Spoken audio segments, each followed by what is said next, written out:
الحمد لله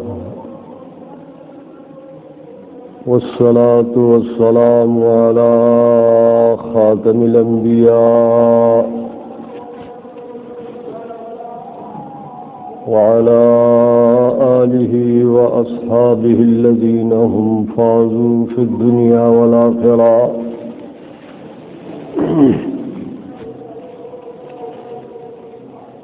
أما بعد فأعوذ بالله من الشيطان الرجيم.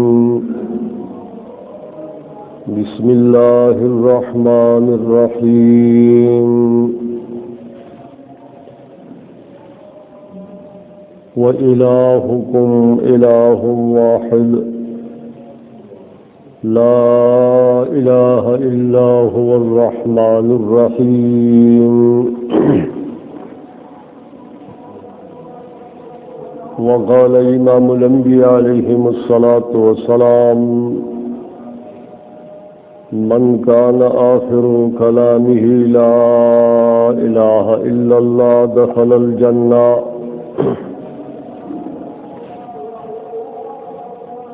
میرے انتہائی قابل قدر بزرگوں، مسلسل کئی جمعوں سے یہ بات چل رہی ہے کہ الہ کا مفہوم کیا ہے اور توحید کا مفہوم کیا ہے اور عبادت کا مفہوم کیا ہے.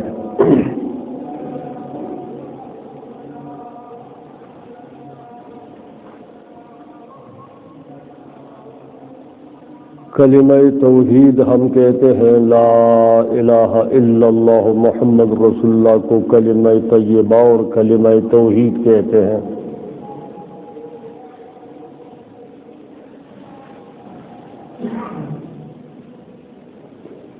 بعض جگہوں میں اساتذہ بچوں کو کہتے ہیں کہ پہلا کلمہ طیب لا الہ الا اللہ محمد رسول اللہ، اور زیادہ تر عربوں میں کلمہ توحید کہتے ہیں لا الہ الا اللہ محمد رسول اللہ.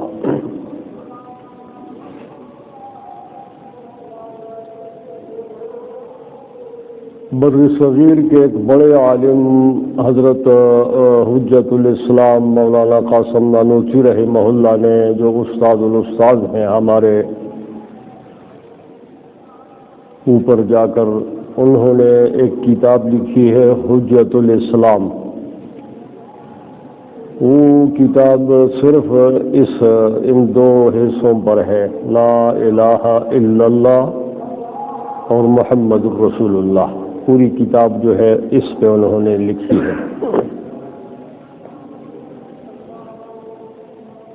ان کے بعد ان کے شاگردوں کے شاگرد ہیں مولانا منظور نعمانی رحمہ اللہ، وہ بھی بڑے عالم تھے، تو معارف الحدیث انہوں نے لکھی ہے. انہوں نے بھی ایک چھوٹا سا رسالہ لکھا ہے لا الہ الا اللہ محمد رسول اللہ پر. ہم ترجمہ کرتے ہیں لا الہ نہیں کوئی معبود برحق، یعنی یہاں ہم ترجمے میں عبادت کا لفظ لاتے ہیں. معبود اس میں مفعول کا صیغہ ہے، بمعنی وہ ذات جس کی عبادت کی جاتی ہے. عابد کا معنی ہے عبادت کرنے والا، ہم سب عابدین ہیں، اللہ ہمیں بنائے. اور معبود وہ ذات جس کی عبادت کی جاتی ہے. تو ہم کہتے ہیں لا الہ نہیں کوئی معبود. اور چونکہ اس کو کلمہ توحید بھی کہتے ہیں تو توحید بھی اس میں ہے کہ اس کو بھی ہم سمجھیں کہ توحید کیا ہے. اور لا الہ میں الہ کا لفظ ہے کہ الہ کیا ہے اور توحید کیا ہے. اور معبود ہم کہتے ہیں تو عبادت کا مفہوم بھی ہم سمجھیں. یہ انتہائی بنیادی باتیں ہیں، اگر یہ ہمارے سمجھ میں آ جائیں تو ہمارا بہت بڑا کافی سارا مسئلہ ہمارا حل ہو جائے گا. ورنہ دنیا جو ہے تاریکی کی طرف بڑھ رہی ہے۔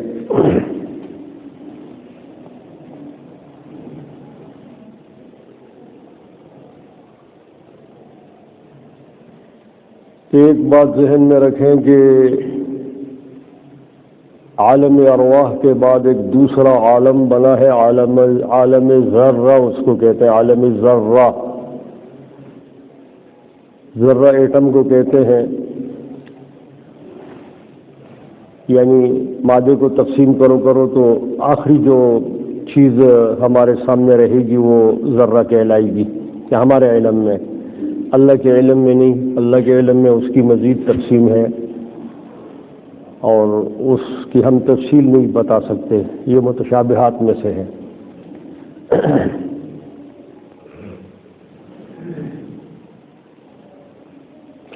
متشابہات کا مطلب یہ ہے کہ جس چیز کے ہم مکلف نہیں ہیں اس میں ہمیں نہیں پڑھنا چاہیے۔ مثلا کہا گیا ہے کہ تمہیں حوریں ملیں گی، اب ایک بدبخت شروع ہو جائے کہ یہ حوری کیسی ہوں گی، یہ ویسی ہوں گی، اپنی طرف سے بیچ میں جو ہے نا قصے شروع کر دے، تو ایک فضول بات ہے۔ ایک مخلوق ہے جو اللہ پاک اپنے مومن اور مسلم بندوں کو دیں گے، جنتیوں کو دیں گے۔ تشابہات میں نہیں پڑھنا چاہیے۔ اس وقت ایک بڑی بیماری انسانیت میں، انسانیت سے مراد کافر نہیں، کافر تو اپنی جگہ پہ ہے، وہ تو صرف مادے پہ حرکت کر رہے ہیں۔ مسلمانوں میں ایک بڑی مصیبت آ گئی ہے کہ وہ محکمات کے بجائے متشابہات میں دلچسپی لیتے ہیں۔ ابلیس ہے نا ساتھ، وہ یکدم ان کو کہتا ہے یار اس مسئلے کو پہلے حل کرو، متشابہات میں پہلے پڑھو۔ سورہ آل عمران میں اللہ نے فرمایا، اللہ جل جلالہ نے، کہ جن کے دل مضبوط ہیں، ایمان پر ہیں، راسخین فی العلم ہیں۔ راسخین فی العلم کا مطلب یہ کہ علم میں وہ غرق ہو گئے ہیں، علم اور عمل دونوں میں۔ علم میں ان کو رسوخ اور گہرائی حاصل ہے، وہ صرف محکمات کو لیتے ہیں، متشابہات سے بات نہیں کرتے۔ بس وہ کہہ دیتے بھئی یہ ہمارا موضوع نہیں ہے، ہم ادھر، ہمارا علم محدود ہے، لامحدود نظام میں ہمارا کوئی پروگرام نہیں ہے۔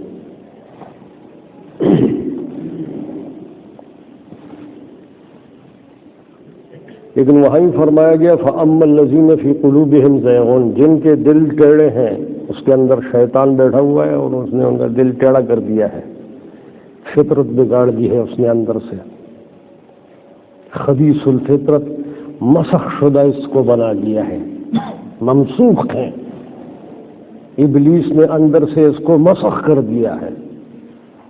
فَأَمَّا الَّذِينَ فِي قُلُوبِهِمْ زَيْغٌ، تو وہ فَيَتَّبِعُونَ مَا تَشَابَهَ، وہ متشابہات میں دلچسپی لیتے ہیں، کیوں ہے، کیسے ہوگا، بھئی جو کام بتایا ہے وہ کرو، کیوں اور کیسے کی کیا باتیں کرتے ہو۔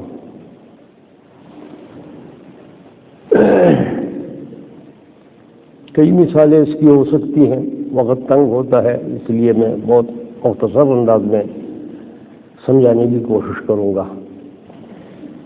اس وقت امت اجابت یعنی جو مسلمان ہیں ان کا تقریباً کوئی 75% علماء، عوام تو خیر عوام ہے بیچارے، وہ بھی مادہ پرستی ہیں، 75% مسلمان اس وقت مادہ پرست ہیں۔ 25% جو اپنے آپ کے علماء دعوے دار ہیں، اس 25% کے بھی 75% وہ متشابہات میں ہیں، 25% جو ہے وہ محکمات میں ہے۔ یعنی اس 25% کو بھی اگر 100 بناؤ، 100 بناؤ، تو ان کے بھی 75% جو ہے ان علماء کے متشابہات میں جھول رہے ہیں۔ 25% کوئی محکمات کی بات کر رہے ہیں، کیونکہ اللہ بالکل اندھیرا، ختم نبوت ہے، اندھیرا اللہ نہیں فرماتے، یعنی روشنی رکھتے ہیں، روشنی رکھتے ہیں، یہ ختم نبوت ہے۔ اگر روشنی بھی ختم کرتے ہیں تو پھر تو نعوذ باللہ یہ سمجھا جائے گا کہ اللہ اپنی مخلوق سے غافل ہو گیا ہے، نعوذ باللہ، یہ تو کفریہ بات ہے۔ غافل نہیں ہے اللہ، بندوبست کیا ہے باقاعدہ۔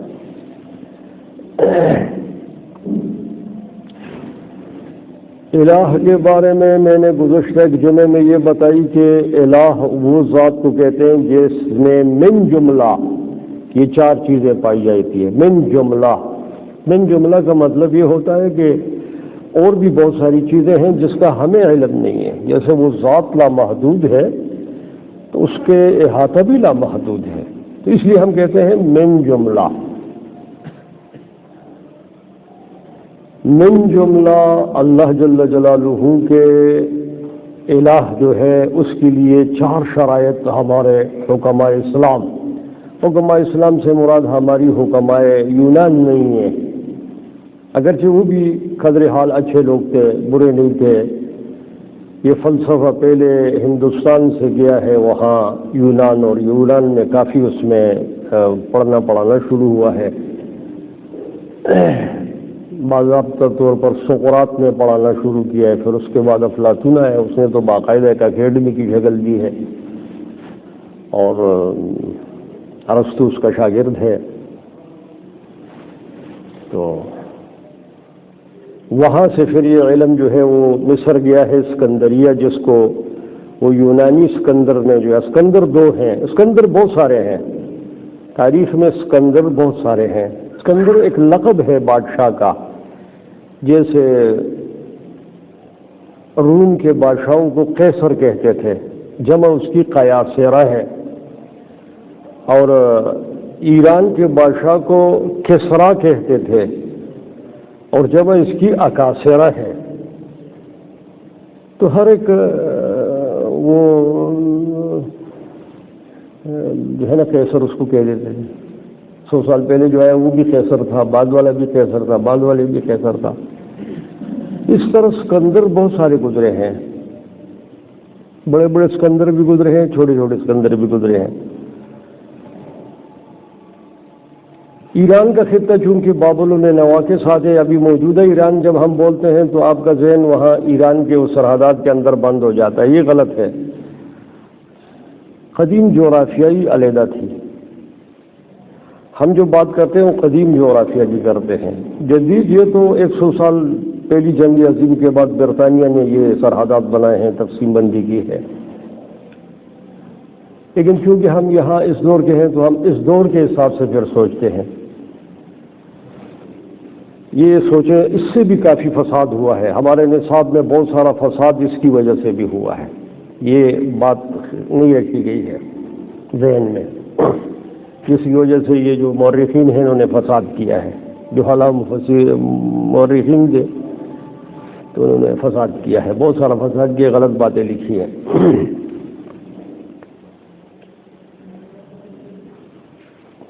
اسکندر بہت سارے گزرے ہیں، لیکن 2 اسکندر زیادہ مشہور ہیں، 2 اسکندر۔ ایک اسکندر یونانی جو تقریباً 300-350 سال قبل المسیح جو ہے وہ دنیا پہ چھایا ہے،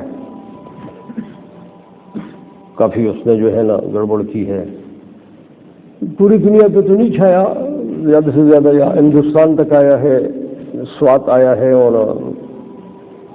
جب ہندوستان و سوات آیا تو ہزارے میں بھی آیا ہے، کہتے ہیں ادھر تنول میں بھی آیا ہے، یہاں ایک غار بتاتے ہیں ساتھی کی، یہ غار اسی کے نام پر ہے۔ ابھی تک تو میں نہیں گیا، شوق تو ہمیں بہت ہوتا ہے ایسی جگہوں کو دیکھنے کا، لیکن وہ ادھر ہے ایک۔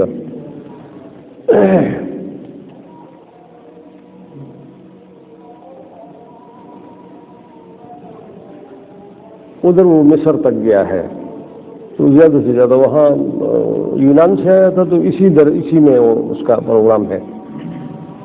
جبکہ دنیا میں 4 بڑے بادشاہ گزرے ہیں جنہوں نے پوری دنیا کو، کرۂ زمین کو لپیٹ میں لیا ہے، 4 ایسے بادشاہ گزرے ہیں۔ دو کا تعلق سابی ملل سے ہے، سابی یعنی نوح علیہ السلام اور بابا ابراہیم کے درمیان سے ان 2 کا تعلق ہے، اور 2 کا تعلق جو ہے وہ بابا ابراہیم سے امام الانبیاء علیہ السلام کے بیچ کے ساتھ تعلق ہے، یعنی دو صابی ہیں، دو ابراہیمی ہیں، پوری دنیا پہ انہوں نے حکومت کی ہے۔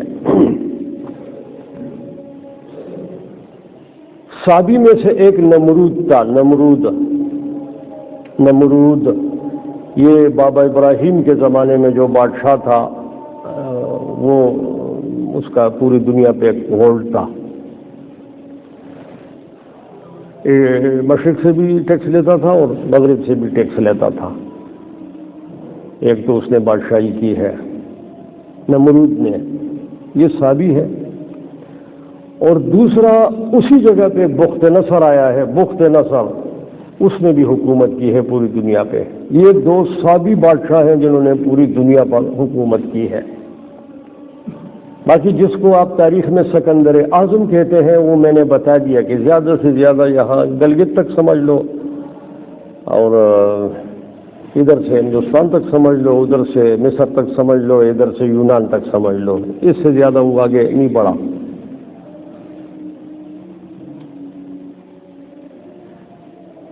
اور اس وقت جو نوابیاں ہوتی تھیں، نوابیاں تو ہمارے قریب کے زمانے تک تھیں، اس طرح ایران میں بھی نوابیاں تھیں۔ ایران بموجودہ ایران نہیں، اس وقت کا، اس وقت اس کو ایران نہیں کہتے تھے، فارس کہتے تھے، کسرا کہتے تھے، اور نام تھے۔ ایران ابھی بعد میں یہ نام رکھا گیا ہے۔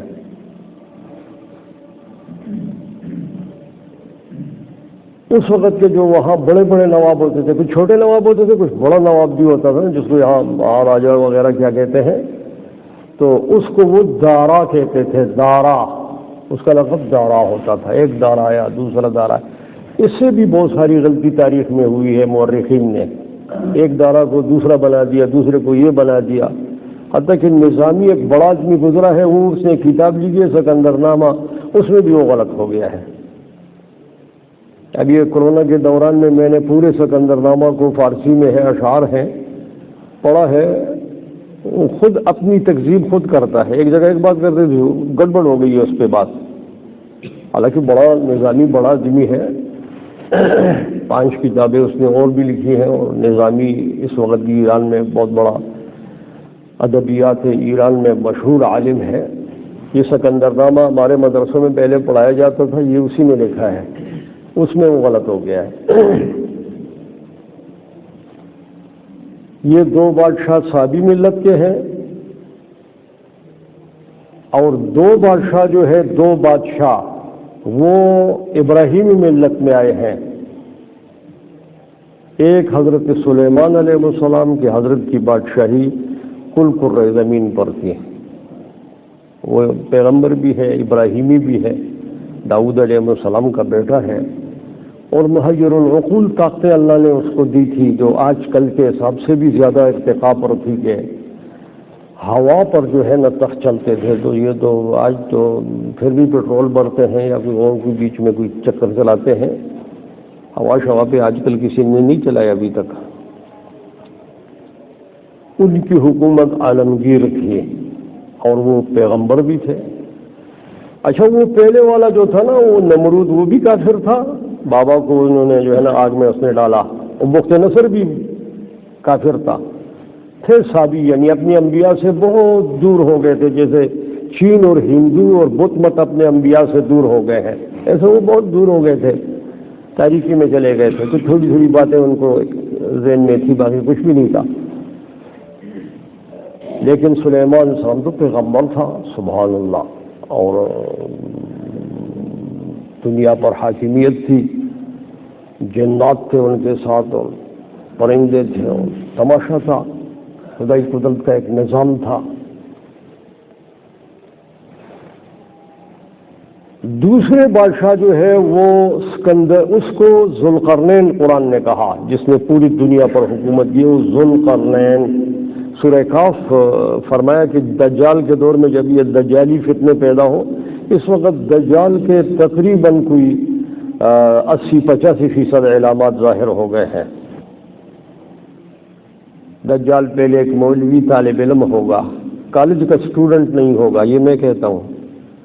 دجال پہلے ایک مولوی قسم کا ایک طالب علم ٹائپ ہوگا، پھر قاری ماری بنے گا، پھر اس کے بعد مولوی علامہ مقرر بنے گا، پھر آہستہ آہستہ وہ پیر ہونے کا دعویٰ کر لے گا، پیر بن جائے گا، پھر نبوت کا دعویٰ کرے گا، پھر خدائی کا دعویٰ کرے گا۔ یہ ذہن میں رکھ لو کہ غلط فہمی میں مبتلا نہ ہو جاؤ۔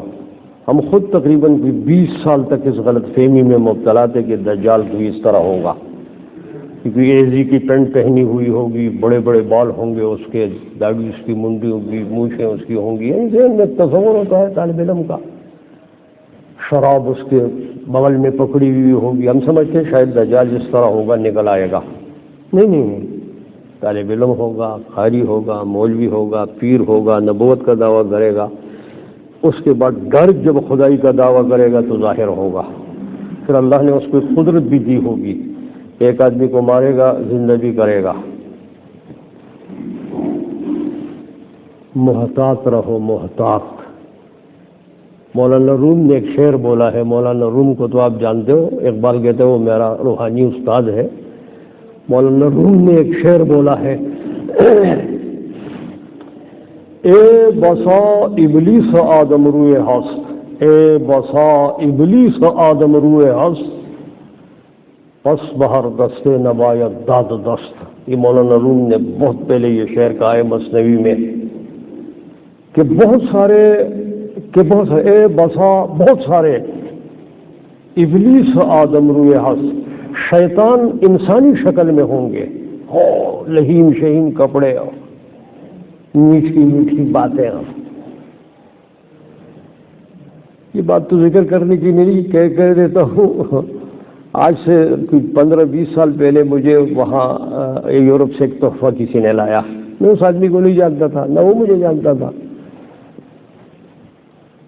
وہ تحفہ کیسٹوں میں تھا، اس وقت یہ کیسٹیں زیادہ تھی، موبائل اتنا آگے ترقی اس نے نہیں کی تھی، یہاں ہمارا درس بھی ہوتا تھا۔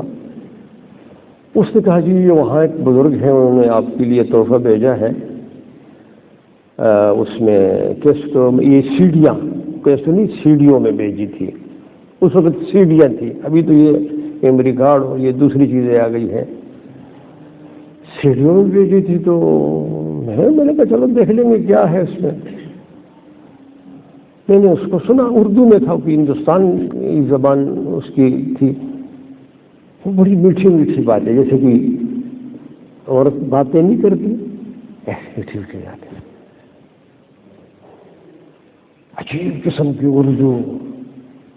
میں نے بچے کو کہا اس کو تندور میں ڈالو، ساری سیڑھیوں اٹھا کر اسے تندور میں ڈالی، جلاؤ نے سوچا اس کو۔ ہمارے پیغمبر نے کہا وہ مرد جو عورتوں کا لہجہ اختیار کرتا ہے اور شکل و صورت اختیار کرتا ہے وہ ملعون ہے، اس پر میری طرف سے لعنت ہے۔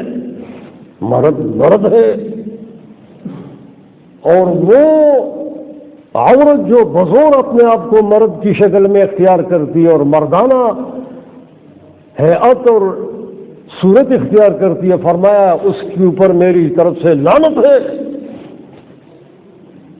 لہیم شہیم، میٹھی میٹھی بات ہے، مسکرانا۔ بھئی امت کدھر پہنچی ہے؟ یہاں خون بہہ رہے ہیں، شام کھنڈرات بن گیا ہے، خبیث دجال، عراق کھنڈرات بن گیا ہے، لیبیا کھنڈرات بن گیا ہے، ابلیس نے نمبر رکھے ہیں، انسانیت تباہی کی طرف بڑھ رہی ہے، گھر گھر میں جھگڑا ہے، انسانیت تقسیم ہو گئی ہے، معاشی طور پر لوگ اپنی عزتوں، اپنے نسب اور اپنے خاندانوں کو بھول گئے ہیں ٹکا اور پیسہ کے خاطر۔ تم ہمارے لیے میٹھی میٹھی، لعنت ہو تمہارے اوپر شیطان پرلے درجے کے دجال۔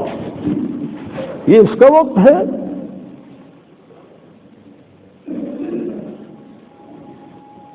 جہاں پیغمبر نے کہا انا النبی الرحمہ، وہاں حضرت نے متصل کہا انا النبی الرحمہ و انا النبی الملحمہ، میں جیسے رحمت کا پیغمبر ہوں اس طرح میں جہاد اور جنگوں کا بھی پیغمبر ہوں۔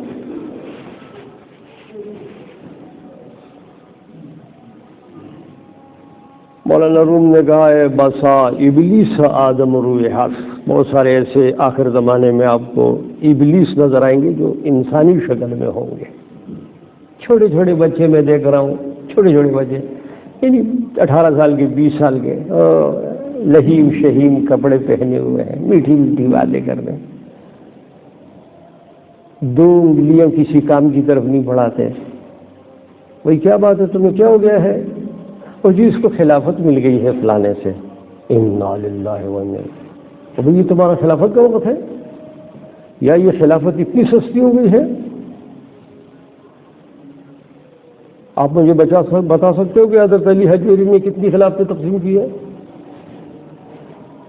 اخو عبد الغفور کے کتنے خلیفہ تھے؟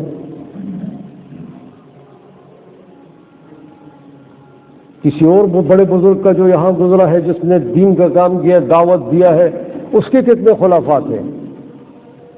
رات کو مجلس میں حاضری ہوتی ہے، صبح خلافت ٹھونس دی جاتی ہے.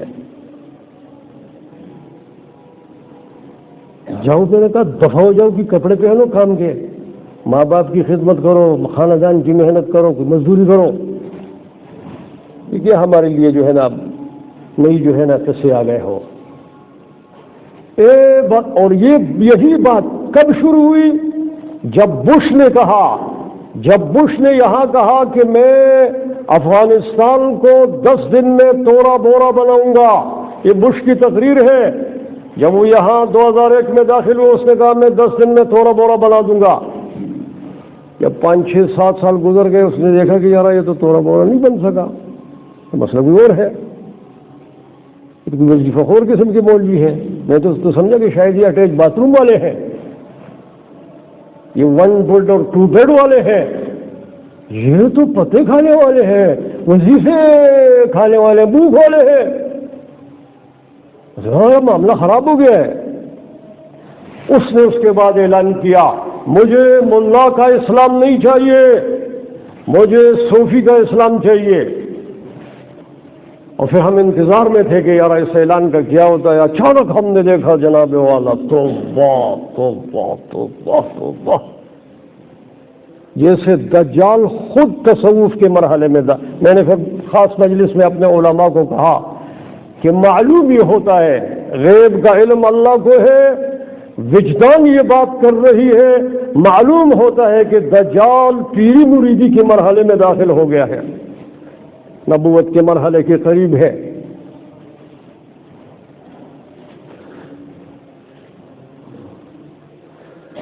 حضرت نے لکھا ہے اے بسا ابلیس آدم روئے ہس، پس بہر دستے نہ باید دست، ہر ہاتھ میں ہاتھ مت دو.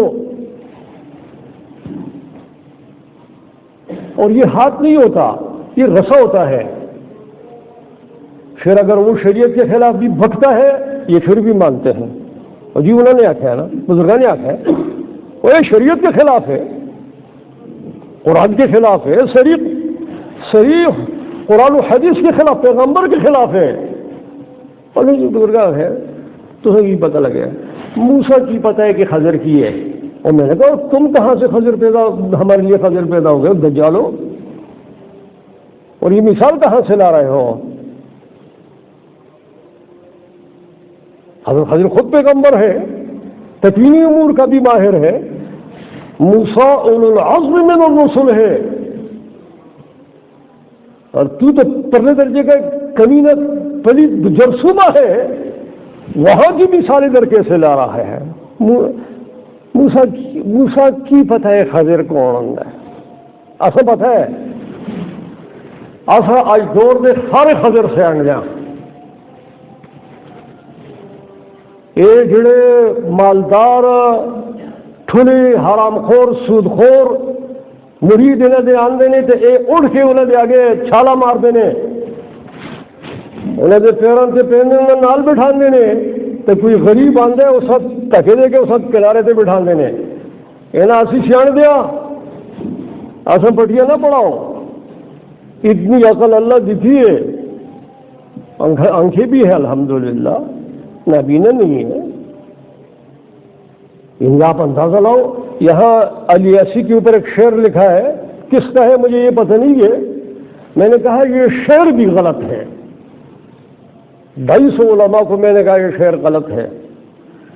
موسیٰ ذہا اشرفت بیک جملہ صفات تو عین ذات میں نگری در تبسمی. وہاں سیمٹ کے اندر اس کا قالب بنا کر پورے مسجد کے ارد گرد آپ اوپر دیکھیں گے یہ شعر لکھا ہوا ہے. اگر یہ شعر غلط ہے، ایک پیغمبر کی اتنی اونچائی بیان کرنا کہ دوسرے پیغمبر کو آپ نیچے گرائیں، یہ ہم نہیں مانیں گے. یہ علیحدہ بات ہے کہ ایک پیغمبر کا مقام بہت اونچا ہے، لیکن یہ کیا مانا کہ دوسرا پیغمبر بہت نیچے ہے؟ میری کھوپڑیاں ہے یا نہیں ہے؟ سب علماء جو درس میں تھے انہوں نے کہا بات سچ ہے. ہم بھی ابھی تک یہ تقریروں میں جوش میں آ کر جو ہے کہتے رہے.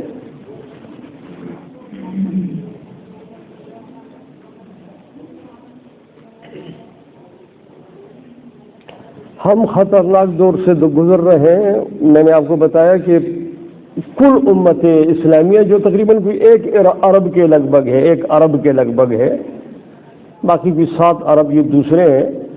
یہ 1 ارب کا 75% جو ہے وہ ہم اب بھی ہم انہی کی طرح ہیں جو وہ ہیں، وہ جو 7 ارب ہیں. ہمارا بھی وہی سوچ ہے، ہماری بھی وہی فکر ہے، ہم اسی کشتی میں بیٹھے ہوئے ہیں. باقی جو 25% رہتے ہیں ان کو اگر آپ 100% بنائیں، اس کا بھی 75% مولوی اور پیر جو ہے وہ متشابہات کی کشتی میں بیٹھا ہے. ایک بات کی ضرورت ہی نہیں، ایک بات کو لا رہا ہے. بھائی اس وقت جو ابھی تم نے اصلاحی بیان کی، اس کی کیا ضرورت ہے؟ اس وقت ضرورت کیا ہے؟ وہ اس وقت تو خون کی ندیاں بہہ رہی ہیں. غریب غربت کی وجہ سے کفر میں داخل ہو رہا ہے. 4-5 بیٹیاں ہیں، اس کی شادی نہیں کر سکتا، ان کو ملازمت اور NGOs میں نہیں دھکیلے گا تو کیا کرے گا؟ پیغمبر کی حدیث ہے کاد الفقر ان یکون کفرا. قریب ہے کہ فقر انسان کو کفر میں داخل کر دے. وہ انسانیت اس سطح سے گزر رہی ہے. تمہارے جیب میں ایک سودخور پیسے ڈال لیتا ہے، تم کہتے ہو اللہ نے بھیجا. اللہ نے نہیں بھیجا، شیطان نے بھیجا ہے. اللہ کی طرف غلط نسبت مت کرو مذہبی بدماش. اللہ نے نہیں بھیجا، شیطان نے بھیجا ہے. سود کا پیسہ ہے، حرام نکل رہے ہو، خاموش بیٹھے ہیں، بتاتے ہی نہیں ہے کہ یار یہ مجرم ہے. وہ لوگوں یہ مجرم ہے، منہ بند ہے کیونکہ خود بھی سود کھایا ہوا ہے. ٹس سے مس نہیں، میٹھی میٹھی باتیں کریں گے. جہاں جائیں گے بیان کے لیے پوچھیں گے کیا مزاج ہے، میں نے کہا جی یہاں تو ممی ڈیڈی کا مزاج ہے. اچھا، بیٹھ جائے گا ممی ڈیڈی شروع ہو جائے گی. برگر ایسا ہونا چاہیے، خوشبو ایسی ہونی چاہیے، اتنا نگلنا چاہیے، ایسے نگلنا چاہیے. انا للہ و انا الیہ راجعون. وہ بیت اللہ پر سودا ہوا، سال ہو گیا بیت اللہ بند پڑا ہے. پیغمبر کی عالمگیریت پر سودا ہوا، کتاب اللہ پر سودا ہوا، جزیرت العرب جنسیات کا باقاعدہ باضابطہ اڈا بن رہا ہے. تم مذہب پر سام بن کر اژدہا بن کر بیٹھ گئے ہو. تم نے خدا کے سامنے حاضری نہیں دے دی، اور تم نے مرنا بھی ہے یا نہیں. اس لیے قرآن نے جو ہے سورہ اعراف میں بلم ابن باورہ کو لایا. بلم ابن باورہ، سبحان اللہ. اللہ نے فرمایا ہم نے اس کو بہت علم دیا تھا، مستجاب الدعوات تھا. جب ہاتھ اٹھاتا تھا دعا کرتا تھا، اس کی دعا قبول کرتے تھے. قرآن کی آیت ہے، کسی امام کسی مذہب کا اختلاف نہیں، قرآن کی صریح آیت کو بتا رہا ہوں. مستجاب الدعوات تھا. ہم چاہتے تھے کہ اس کو ہم اونچا کریں، لیکن ہم نے جو اس کو اختیار دیا تھا، اس اختیار کی وجہ سے یہ اپنی قیمت کی وجہ سے، اپنی بیگم اور عورت اور سونی کی وجہ سے، وَلَكِنَّهُ أَخْلَدَ إِلَى الْأَرْضِ، وہ مادے میں گھسا تو ہم نے اس کو کتا بنا دیا. اللہ فرماتے ہم نے پھر اس کو کتا بنا دیا کہ چلو تم اپنے اختیار میں گرے ہو، اب تم کتے ہو. کتے کو بھگاؤ تو پھر بھی ہانپتا ہے، مفسرین نے لکھا ہے، میری بات نہیں. کتے کو بگاؤ تو پھر بھی ہانپنے لگتا ہے، اور کتے کو مارو تو پھر بھی ہانپنے لگ جاتا ہے. کیوں؟ اس لیے کہ اس کو گرمی اندر ہے، ہرس کی گرمی، حب جاؤ اور حب مال کی گرمی. کیسے میں بڑا بن جاؤں، کیسے ڈالر میرے میں آ جائے، یہ اتنی گرمی ہوتی ہے. اور کتے میں یہ گرمی انتہا درجے کی ہے. تو اپنی جیب پھر باہر نکالتا ہے کہ باہر فضا کی اور ہوا کی رطوبت میں اپنی جیب پر جمع کروں اور اندر نکلوں تاکہ میرا جگر ذرا ٹھنڈا ہو. انا للہ و انا الیہ راجعون. پھر یہ ہمیں سبق دیتے ہیں، یار آپ میں عذاب نہیں ہے. تم نے قرآن کا ساتھ جو مزاح کیا وہ عذاب تھے. بیت اللہ کی جو بے عزتی ہو رہی ہے یہ عذاب ہے. پیغمبر کی عالمگیریت پر سودا کیا یہ عذاب ہے. مذہب کو کھلونا بنایا یہ عذاب ہے. اور ہم نے ڈر ڈر کر محتاط انداز میں اگر دو جملے کہیں تو میں آگ لگ گئی ہے. ہمیں پٹیاں پڑھاتے ہو، آداب نہیں جانتے. تم اپنے آداب پہ بھی تو ذرا بتاؤ نا. گرگٹ کی طرح بدلتے ہو، دن میں نہیں منٹوں میں بدلتے ہیں. وہ یہودی مولویوں نے ایسے رسے اور انجیکشن لگائے ہیں، منٹوں میں بدلتے ہیں، منٹوں میں. 10 منٹ پہلے ایک بات کہی، 10 منٹ کے بعد دوسری بات کرتے. یہ پوچھا جائے بھائی کیوں؟ یہ ہماری سیاست ہے. تو معلوم ہے کہ یہ سیاست تو پھر انبیاء کی نہیں ہے نا. انبیاء تو سر یہ تو شیطانی سیاست ہے. یکدم اقبال کو لے آئیں گے کہ جناب جب سیاست کو دین سے جدا کیا جائے گا تو چنگیزی رہے گی. ملعونوں وہ سیاست شرعیہ کی بات ہو رہی ہے. تمہیں تو اقبال کی آواز ہی نہیں لے گی. تم نے کبھی اقبال کو پڑھا بھی ہے یا صرف اپنے اس خرمستی اور بدبستی کے لیے اس کو استعمال کر رہے ہو؟ بہرحال میں نے بات تو الہ پر کرنی ہے اور کروں گا انشاءاللہ جب تک زندگی ہے، اور توحید پر کرنی ہے اور عبادت پر کرنی ہے. لیکن یہ تھوڑا سا ذرا آپ کے علم میں یہ بات لاؤں کہ اس وقت ضرورت کس بات کی ہے. اس بات کی ہے کہ الہ کس کو کہتے ہیں. الہ کے من جملہ شرائط کیا ہے؟ وہ آیا اس عالمی بتوں میں پائے جاتے ہیں؟ اور اگر نہیں پائے جاتے تو ان کی تابعداری بدترین شرک ہے. اللہ سمجھنے کی توفیق نصیب فرمائے.